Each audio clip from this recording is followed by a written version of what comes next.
this tower-based obsession is something that we need to seriously think. Now, then when we're talking of towers, we are fully aware that digitization of terrestrial is an absolute necessity, that each one of our channels needs to be replaced as of yesterday with 8 to 9 through the digital mode. The question is, where has DVB T2 succeeded first in streaming? I am referring to DVB T2 Lite. Let DVB T2 Lite be available at the lab level. I'm not even talking the land level. Let it be at the lab level, we'll be ready at the land level. But until that is done, my humble submission to my more learned engineer friends is to rethink, join us in this re-evaluation committee, so that the question is, there is no point in my Worli tower having replaced its national single channel by 9 channels that are available. Question is, where are the antennas? Where are the antennas? If you don't have an antenna for 1 channel, you don't have an antenna for 9 channels. So the next part is we concentrate on indoor antennas and their propagation, for which the commercial and citizen support wing has to work 48 hours a day. Our calculations are that with a little effort we can bring an antenna for as little as 100 rupees inside the antenna. Next question. How do you dock it into a set-top box? How do you plug it into a cable connection? Gentlemen, if I had the answer, I'd be there. It is for you to come up with the answer of very complicated problems like how to dock in 2 lead wires into the same system and alternate them. This is not rocket science. So let's get clear on that. Indoor antenna is our highest priority, and until we have been able to put 60 rupees, 100 rupees indoor antenna by thousands, push them all through and through the private sector as well. Because if I have 9 channels to offer, Star itself would be one to grab it. It's a free-to-air channel. There are all these companies that are coming on free-to-air. They would join in the effort. So we would be actually going in for utilization of national wealth with some amount of commerce put in. This is my submission now for 1.5 years. Finally, the board of Prasar Bharati has taken its call, and I'm sure the ministry, when we explain in the proper context, would be sympathizing, would be supporting.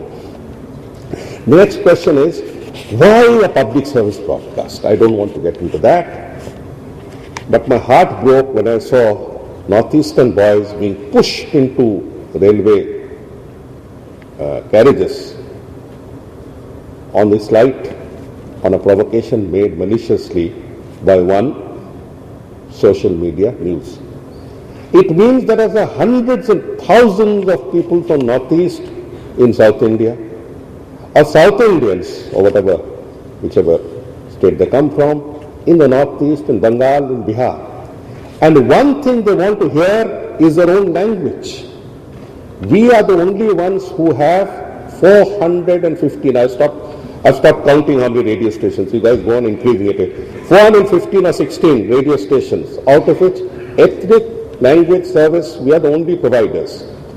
We have the capacity to link it up on our DTH. The problem is, when a Mizo boy or a is working in Thiruvananthapuram, or a Ladakhi boy is working in Bangalore, they keep writing to me hundreds of mails. How do you do it? It's very simple. Detach the radio service, delink the radio service from the TV service of a DTH. Our R&D section has already worked out an alternative for 500 rupees delinking. The question is, we have to complete the last mile. We are a public service broadcaster. If every language speaker in India is capable of tuning in the morning to hear his own language in any part of India, and that is not impossible. We have reached the semi-final, we have reached the penalty box. It's only a question of your help. I am addressing a wider audience today with the hope that some of them will raise their hands and help our R&D boys reach this last mile, whereby the radio services, let us say from Mizoram, which can be put up on my DTH tomorrow morning if I want to, there's so much space, can be downloaded and heard parallelly to the TV in Bangalore. the person concerned will be putting it on 24 hours a day because that's the only time he's hearing language.